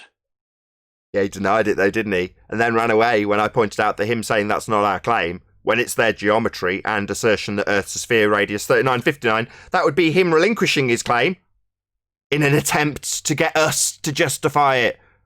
Right? With a burden of proof reversal fallacy? Saying it's our claim? No, it's our logical consistency that debunks your claim that Earth's a sphere. But if you want to deny that claim, that's fine by me, Rumpus. I'll just welcome you to Flat Earth. Hey, Nathan. And he denying How it. would you prove terrestrial refraction and measure the horizon? That's great. But how would you prove it, Arwin, given that it's my claim? Yeah, it's a tough one. I think it's never going to be able to be proven, even if it did exist, because, yeah, it kind of negates its own grounds. Because if you presume that it would exist, that would mean that it would be impossible to be proven, because you can't, measure the geometry then. So it's literally self-destructing. It undoes its own proof foundations. Beautifully Just put, by Arwin. existing. Beautifully put. Exactly. I've been describing it as implosion. Upon declaration of refraction in this argument, the model implodes. Beautifully. It's so great. I love the Black Swan argument. It's so ace. Yeah, exactly, Arwen, because it means that the whole geometric horizon of the physical geometric horizon of the globe had to always only be mathematics and belief, because that's it could never be anything else. Because its own existence undoes the ability to prove itself. Quote, the Rumpus. The geometric horizon only exists in the maths. End quote. Luca Brazzi has That's nothing why- on the Black Swan. Luca Brazzi. Swimming with the fishes. Notice the words that Andrew Thomas Young used before he went there. He used a very carefully constructed word. He said numerically the radius of the Earth, not actual. It's a Jedi mind trick. He knows it. It's a thought experiment. That's why I used the word numerically. We have found our way to a segue about what we were discussing at the beginning of the show then. So when I said lying, maybe we'll come back to that later, and I think Neil piped up, or Flatsoid piped up. But yeah, it's not necessarily anybody lying to you. Andrew Thomas Young, in this instance, has made it clear. You just had to read it. And he tells you, we're taking geometric considerations. Our measurements for refraction are done on a flat plane. But here are the geometric considerations you can take. Well, geometric considerations. Consider that the world has got a geometry of spherical nature. That's what he's saying. But he is actually saying it to you. So who's this on? Have you been lied to? Do you need to be worried about how they lied to you and how they'll be worried about you exposing it? Should you find out or talk about it? No. Because when you do expose it, what would Andrew Thomas Young say if he was sat here? He'd go, yeah, well, that's what I've said. Yeah? And we're just saying this is what he's saying. We're just pointing out the words your priests use to describe the reification of a globe Earth model that is merely a philosophy to describe the movement of the stars. Now, the fact that you fundies have reified it into an actual sphere beneath your feet, that's your bad, not anybody else's. So feel foolish, fundies. You are. Hold on, He but would they say the taught it same in thing school as Mick West fact. said when he was here, and it's just based off the standard model. There you go. And what's the standard model? An assumption that the Earth's a sphere. 7/6 terrestrial refraction. So Well, you still need geometry. it's come back full circle because that's what Mick West told us, that the radius value was a presupposition based on the standard model. And now here we are in 2020 with no R value to show for it. So 'Cause wait, it's they taught us a begging the question. model in school? And all this, man. Yeah, Flatsoid. At no point did any of Yeah. your teachers say anything other than the heliocentric model. And it's still used in that vernacular and those words by all of our opponents. It's just a model. And you were told but from very early on in your education, it's just a model. It's That's a code. right. They And say it even- every time they ask us, where's your model? And we probably say we don't have a model, but you guys do. Or do And I you? Even have, Jesse- still haven't seen that model. Go on, Paul. Chocolate. Instead of saying Hold on, Tenth. instead of saying it's come back full circle. I'm sorry. Yeah, go on, Paul.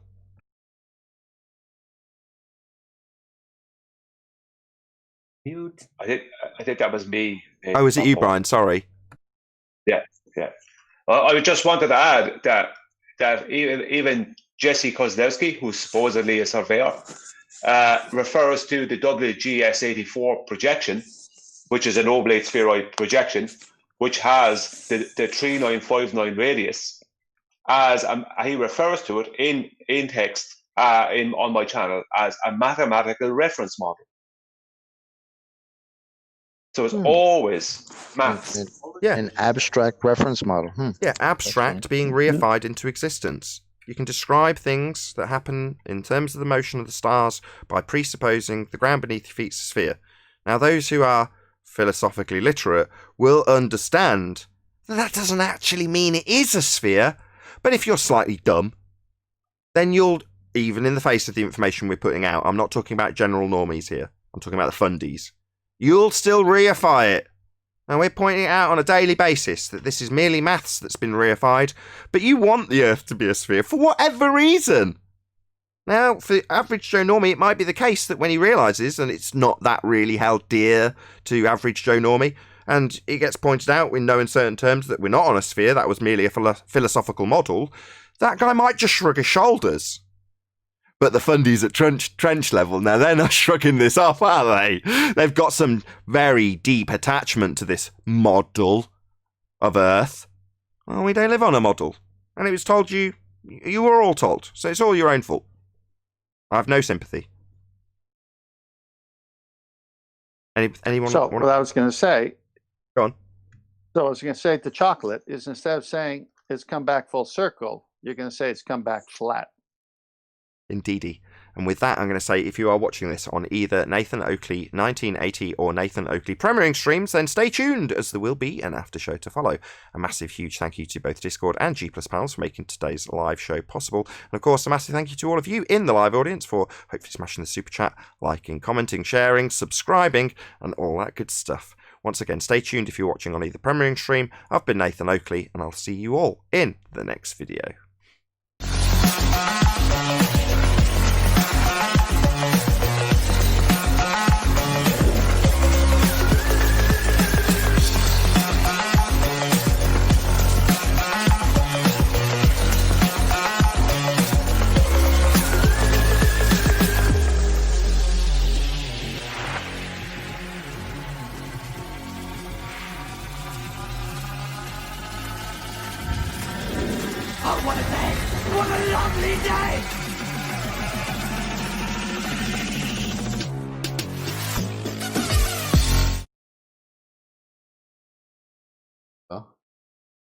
We can hear you.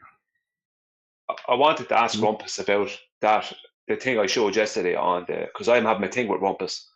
I was had a conversation with him the other day. I wanted to ask him about that because I wanted to show him I have photographs there to go against what his assertion was the other day on the call to me. I wanted to ask him about that, but he's gone.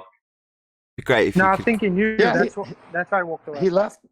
He left quite abruptly. Yeah, he stuck his fingers in his ears when I pointed out where he was going wrong. It didn't make any sense. It's not like he was gagged. No. There we go. Well, to me, he wants to go to a canal and do a test. Okay, go ahead. We know you're going to do it. Can't wait for your results. Okay, we want to verify it. But at the same time, you're ignoring your radius, your R. That's a very simple way to test because Andrew Thomas Young gave us the numbers, 1.23 times the observer height. This is your guy, your claim of an Earth's radius.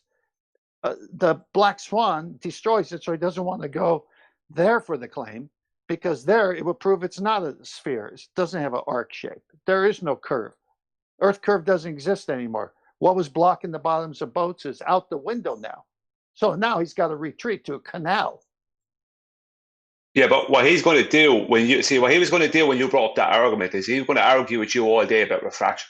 He was going to keep on trying to bring it back to refraction, and that's what was going to happen all day. I wanted him to take me there because right under that citation is Andrew Thomas Young's citation of refraction, and it's 1.32 miles from 1.23. A very small, very close. They're almost the same. Yeah, but he would lose. he say to you that's using under the radius. He's going to say to you that's under standard conditions, and this is where he's going to go with. Hold on, Would Chocolate, that be say that again. utilizing an R value? Yeah, both are. Yeah, that's right, Chocolate. Yeah, both use R. I think I might have. Where did you get the R value from? They'd need geometry for that. Straight lines, not bent. It's very simple. Oh god! If only Without- there was some sort of force that causes an acceleration. God. Who's whispering? Speak up so I could be quiet. I didn't know you were talking. Oh, I'm just like, I just wish there was some sort of force that we knew about that was creating some sort of maybe like an acceleration, a change in wish. velocity, maybe. You can wish Yeah. away. You wish there was a force? Not anymore. Yeah, I think there might be one. Anyone here know? Really? Of it? What force do you think that might be? What could it be? It must be an attraction between two masses, right? It must. be. Mass is Because not a force, though. Weight is a force. Mass is not I a know, force. I know, Mass mass is isn't a force, but there's definitely an attraction between two masses. Yeah, but mass is not a What's force. mass? I know What's mass mass? isn't a force, but I'm saying. So how can mass the attract force- mass if it's not a whatever force? this force is that's causing acceleration is the same force that is causing an attraction between two masses. Okay, But so I just what can't is that figure out force, the please? name of it. Oh, just let me think. I know it's something. What acceleration are you referring to? No, Hold on, hang Brian. on. Pregnant pauses are good. Hold What on. is the force? What are you thinking force is there? Come on. I don't know, honestly, but I know. Oh God, I don't know, honestly. Come on, just say it. We'll say what? This imaginary force that you think must exist. Come on, just say it, and then we can move on. It exists. No, it definitely exists because I can measure it and I can observe it and I can test it and I can Yeah, but derive. if we've got an atoms from it. accelerating I mass, can there derive must be a formulas. force. You can't just Yeah, say there there's an must be a accelerating force, mass I and there must agree, be a but force what- there. We want to what know is what the that force is. Yeah, just let me think and I'll think what it is. Just give me a Come on, second. just say it, and then It's we can really move hard. forward. It's really difficult. Do you know what I mean? So I'm gonna have to probably think. Why- about why it. is it I'm going to say that you difficult? haven't got a. I'm going to say you haven't got a force. Oh, that's weird because I can measure it as well. Yeah, we can measure an observe it. acceleration. Yeah, You But can we measure haven't got a what? force. I can see. We can measure the force. It has a vector. It has a We direction. can't measure It an has a acceleration. numerical We amount. can't do that. God, it's ticking all the boxes But for a force. do you agree that? Do you agree that He Newton's keeps second law saying states? it. He can measure it. What is Newton's it? second. Go on. What No. is he What's talking Newton's about? second law? Go on. Honestly. Do you agree that Newton's first law states that an object in motion will remain in motion unless Will acted remain upon in by a motion force, unless and acted upon by conversely, an an object at unbalanced rest will remain force? at rest Yeah. unless acted upon by a force? Unbalanced force. Yes. Yes. So when we have an accelerating mass, then there must be a force doing it. Otherwise, it wouldn't accelerate. I assert that you don't have a force to do it anymore, and you think that there is, and you're very reluctant to say the word. And I want to know what is the force that's doing it. Just say it, and we can move forward. Honestly, I'm trying to think what it could be. I'm really trying. I'm just think. So unless you can think what it can be, then we'll have to accept that there isn't one. Density? Oh no, density's not a force, is it? Can't be. No, density's just a scalar. Yeah, it doesn't have a direction. Does it? There's this thing you think you can if measure, things but fell you to can't relative even name density, it. then hold on, Chocolate.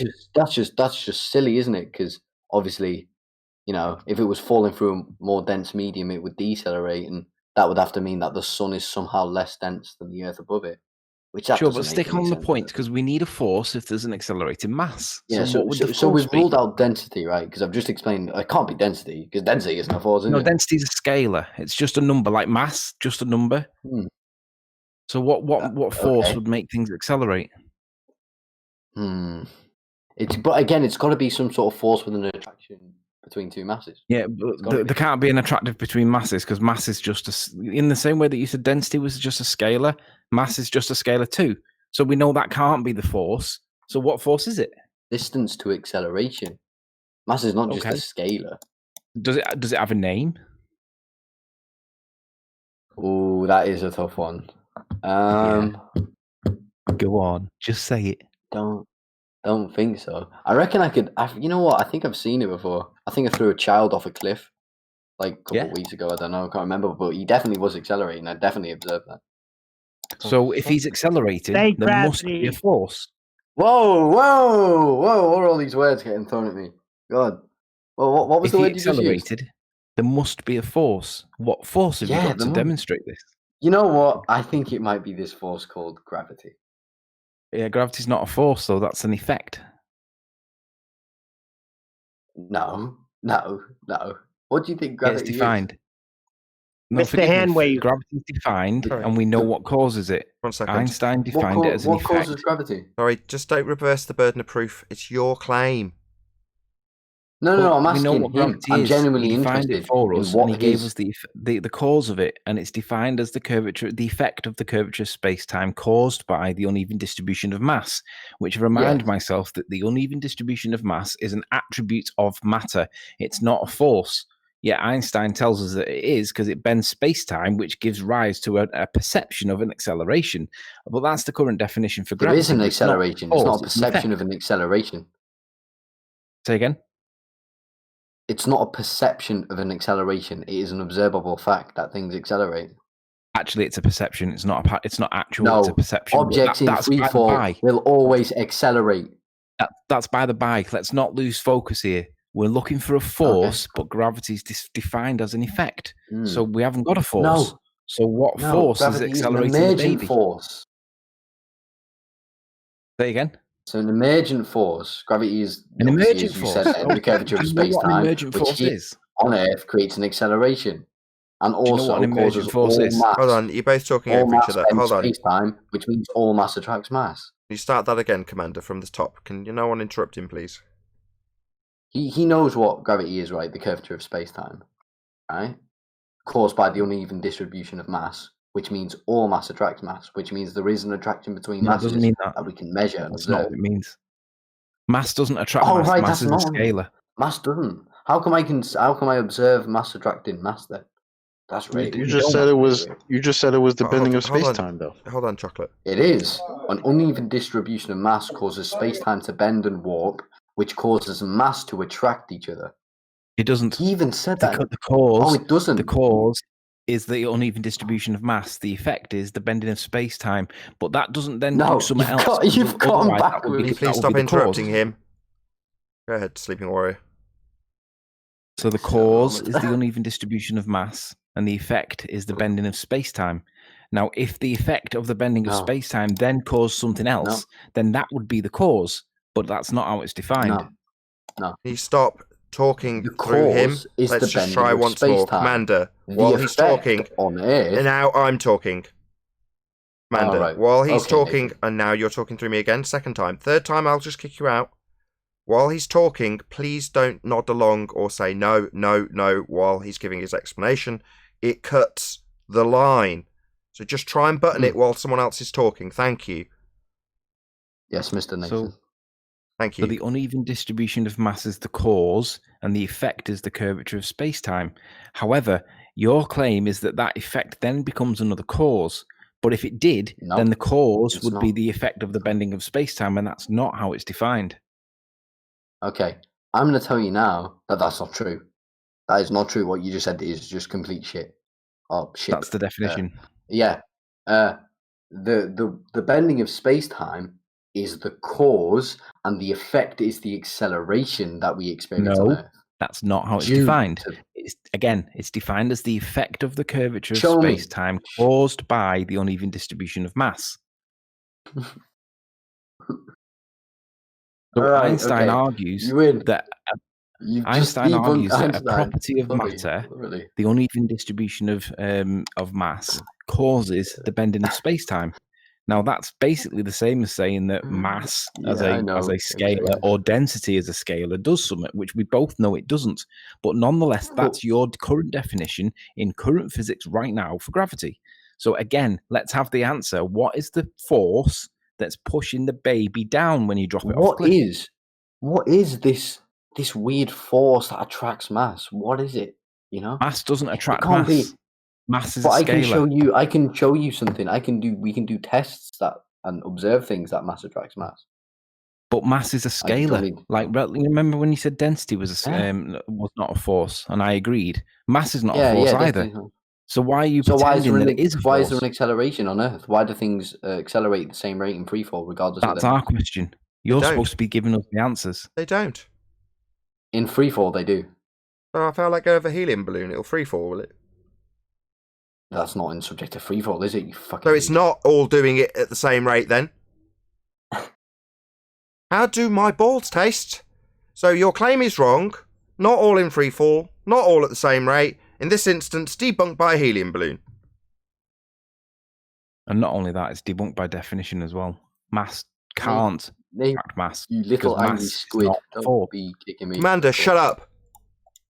Go ahead, Sleeping Warrior. Listen, Commander, in the same way that you correctly pointed out that density wasn't a force, and I agreed, mass is not a force either, because that's also like density. It's a measurement, it's a number, and therefore it isn't a force. It's just a number. It's a scalar, right? So the force. So how can mass attract mass? He doesn't understand. He's dumb. He knows he's getting raped. No, Shut I'm up. not getting raped. Do you not understand? We all know you're getting pummeled, and your only defense is to behave like a prick and talk through him. Please. Please don't swear at me, Nathan. I will do as I choose on my show. You, on the other hand, will shut up while he's talking, or I will gag you. It's that simple, moron.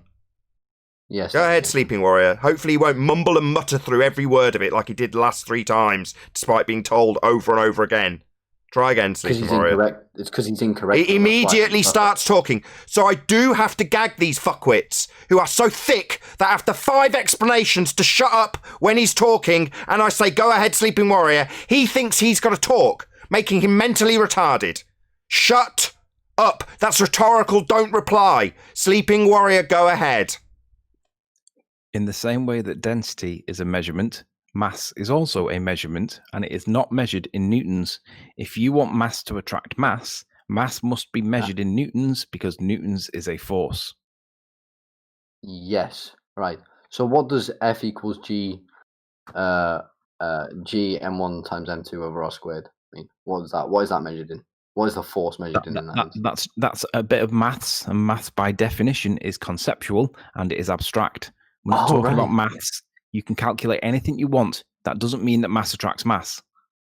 But using that formula, I can calculate the... Did you not just hear what he said? Did you not hear him? Yeah, I know.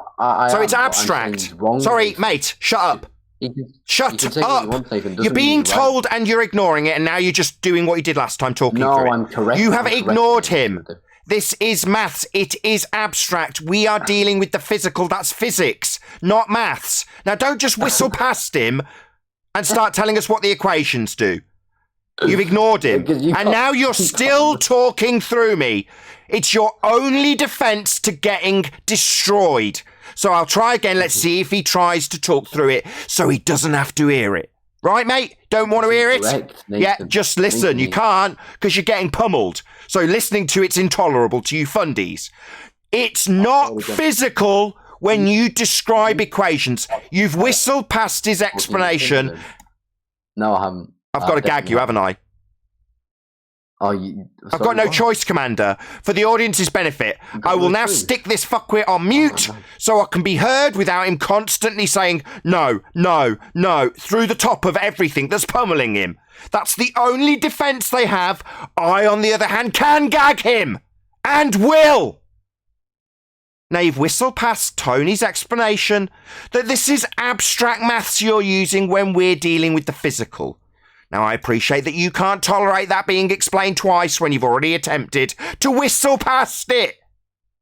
Now, for whatever reason, he's probably ran away because he's only going to be here if he can rumpus any response and whistle past it, and then rumpus it again if it's tried to be highlighted.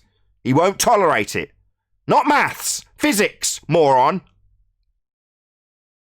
So let me just give a comparison for my friend here that thinks that maths is in some way an explanation. By definition, it's conceptual and it's abstract because it's descriptive and it's not causative. So I will do a comparison so that he can understand the point that I'm making that he ignored. This is a poem. It's only very short, but it's as useful as the maths that you're citing. The poem reads as follows. Sometimes the short poems are the hardest to write. Change one word and the whole poem, advocados. Now, the point to that is an equal and opposing argument to your reference for maths for being the explanation for anything because it's descriptive, it's not causative, and it's abstract. So my poem is of equal value to your mathematical description. Your response, please. I don't know if he's run away. Oh. Take him off mute. Did he get kicked?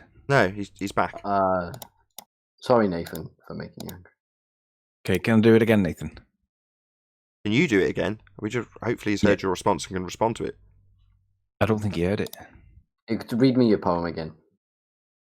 In the same way that you cite maths to me as an explanation, by definition it's conceptual and it's descriptive, but it's not causative. But does it explain things in reality? Does maths? Yeah, he can't tolerate it. Dick. What? No. He hasn't paused for breath. He isn't in the middle of a statement. That makes you moron. That's what it makes you, a moron. Moron. So I'm going to have to gag you again, moron. Can't tolerate me telling you how moronic what you're doing is. Yeah, you're still talking through me. You cannot tolerate it.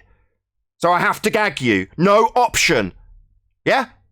Maybe I should meet you on a neutral platform so you can rumpus the crap out of every word. It's not even me saying it, it's Anthony. I'm having to take charge because you're refusing to listen and obfuscating every word. You've given him permission to read his poem out while mid-breath you've interrupted. No, I didn't. Yeah, you did. Yeah, you did. I've been sitting Kiwi! here You're friggin' done. Get out, you're done. There Bye-bye. you go. Bye-bye. He's gone. He's a time waster anyway. Let's get another crayon muncher on here. Ragnarok, Mr. Chat Skank. Come on in here. Hold on. And just before you do, kudos, Sleeping Warrior. You're much more... I just want to give kudos where it's due. Well done, Sleeping Warrior. Thank you. Is that it? Can I also add? That's it. Kiwi, go ahead. What's up, Riley? Some order, please. Kiwi, go ahead. Ragnarok, Knucklehead Chat Skank. You said something about the Black Swan? Come on in here and disprove it. Come off mute. Tired of listening to your friggin' chat skanking. Come off mute, and you're gonna get delivered an ass whooping. Okay, let's take some odds. It's coming. I've got 4-1 on refraction. I've got 2-1 on the P statements of begging the question fallacy. I've got 5-1 on the Q statements of begging the question fallacy. Who wants to roll up, roll up, roll up? Can I just also say, Nathan, I listened back to the Fight the Flat Earth hangout about 6 times. With the exception of one minor little thing, it was fucking brilliant. I won't say the minor thing because I don't want to sound like I'm nitpicking, but it was excellent. You were very well conducted. You were very polite, exceedingly polite, and he demonstrated himself to be a fucking idiot. Does it get funnier every time you watch it or It listen gets to better. it? It's like It wine. does, right? Yeah, it does. It does. It's great. It's because you were the You're gonna star have to do chocolate. something- You made the star You need point to give it, chocolate. Nathan, you need to give it a title so that we can find it, because in a week or two, once you forget what number it is, you need to be able to reference it. So just put FTFE in the title if you would, or I something. have done similar. already. Yeah, I've made it obvious, Cool. given it a unique thumbnail, etc. I have something to say. When that guy there, that commander, as soon as he laid out that equation, we should be asking him, okay, explain the equation to us then. Because I guarantee you, when it comes to explaining the equation, he won't be able to do it. Yeah, as soon as you get to M. As soon as you get to M. Yeah, he won't. But even at that, he'll just know an equation. He won't be able to explain it. He won't be able to tell us what it is. He won't be able to do it because he knows it as an equation. It's just something he learned to say, and then he says it. Tell us all about it. Yeah, well, that's Anthony's point, though, isn't it? Anthony's saying it might as well be poetry, to concisely summarise what Anthony's saying. He's saying, well, this is just poetry. It's as good as poetry, because all my words in my poem describe is a description of something. It's not physics. It's just a description. Well, maths is no different. It's just a description. There is one step further that you can take it. You can cite Max Planck when he says that experiment is the only means of knowledge at our disposal. Everything else is just poetry. Right on. From memory, that was as well. Math cannot do anything. No, it's descriptive and it's abstract in the same way that poetry is. Lovely, but so what? But that's the second rendition of that particular structure of that argument. So we've had Flat Earth to fight the Flat Earth, and now this dude, Commander, both paraphrasing the same thing, which is if uneven distribution of mass, then bending of space-time, then gravitational attraction by way of emergent force. Well, that's second time, so that's obviously the latest tact, which is to essentially say, Chocolate, you can summarise it better. You were the magic moment in this particular instance. So what if the not force of gravity, then the force of gravity, or something like that? He said gravity is the force that we call it, but it's created by what we call gravity. So gravity creates the force of gravity, according to Craig. Yeah, and according to this Commander guy, the uneven distribution of mass causes curvature of space-time, which causes mass to attract mass. Well, I've got a new question for the ballers. I've been asking over the last couple of days: is how can you have acceleration without energy?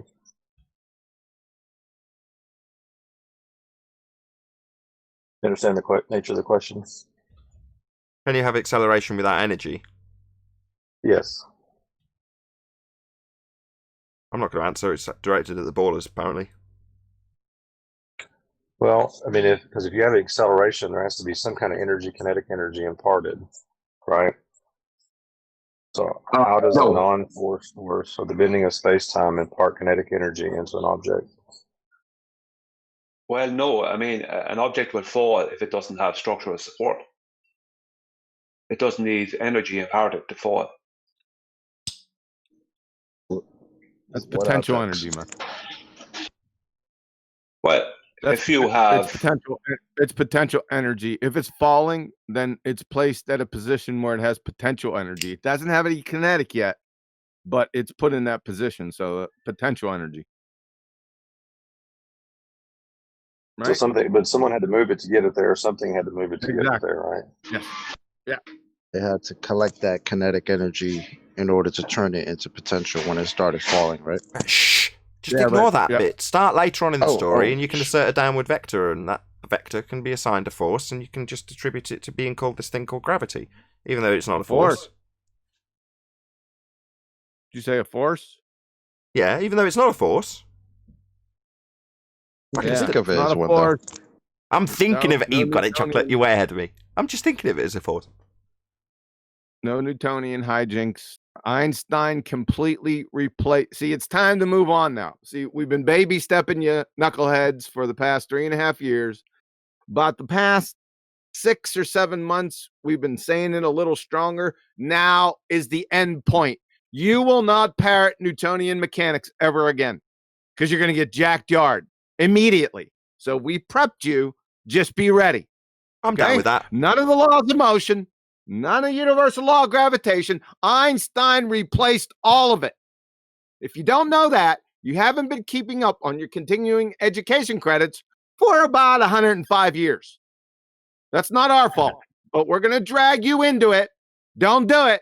I'm warning you, don't do it. You're going to get embarrassed. Thanks. I'm good with this. Sleeping Warrior, your main axe to grind is gravity.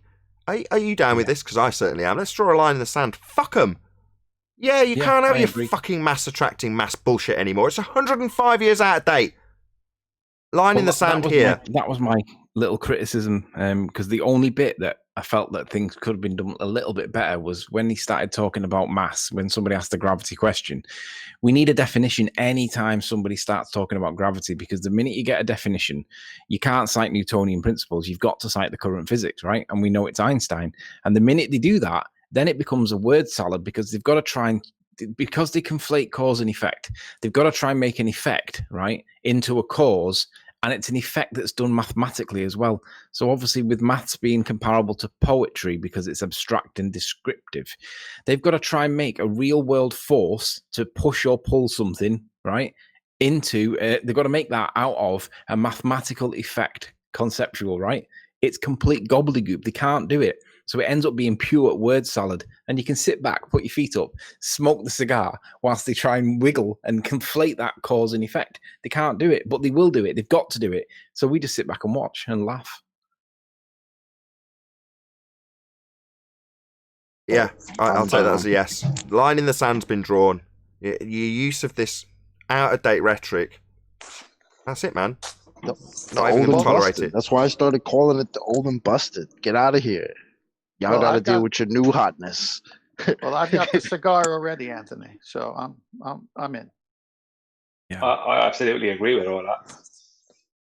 Well, the line's been drawn. It's not okay to describe stuff mathematically and then pretend that it's real world. Yeah, you know what it is. The mandate's in Ballbuster Skype right now. Mandate? Oh, click. It's a reification fallacy, right, Anthony? That's all this is. Gravity is merely a reification fallacy. Those don't go out anywhere. The couple did. Don't put the third one out just yet. You want to read them? You can use the first. You can use the first two citations. The third one, you leave it alone. Okay. Do you want to read them, or do you want me to read them? No, you can read the first. Go ahead. You can read all three. That's fine. But just don't put the third one out. Don't send it anywhere. Okay. Quote: Newton's classical mechanics were superseded in the early 20th century when Albert Einstein developed the special and general theory of relativity. End quote. Next. That's from the Alma Mater Wiki. Second one's from Jacob Bekenstein, Caltech. Okay. Quote: Einstein also replaced the Newtonian law of motion by the statement that free test particles move along geodesics, the shortest curves in the space-time geometry. End quote. I'll take the last one. Go ahead. From Phys Liber Text, Professor Klein of physics. Newton's two crowning achievements, the laws of motion and the laws of gravitation that had reigned supreme since published in the Principia, 1687, were toppled from the throne by Einstein. You're finished. You bring it up, we're going to jack your yard. Got it? And with that, I'll say another huge, massive, enormous thank you to both Discord and G+ panels for making today's after show possible. And of course, a massive thank you to all of you in the Nathan Oakley or Nathan Oakley 1980 Premiering Stream audience for hopefully smashing the super chat, liking, commenting, sharing, subscribing, and all that good stuff. Be sure to check out nathanoakley.com and the Flat Earth Debate Forum to keep up to date with the community debate. I've been Nathan Oakley, and I'll see you all in the next video.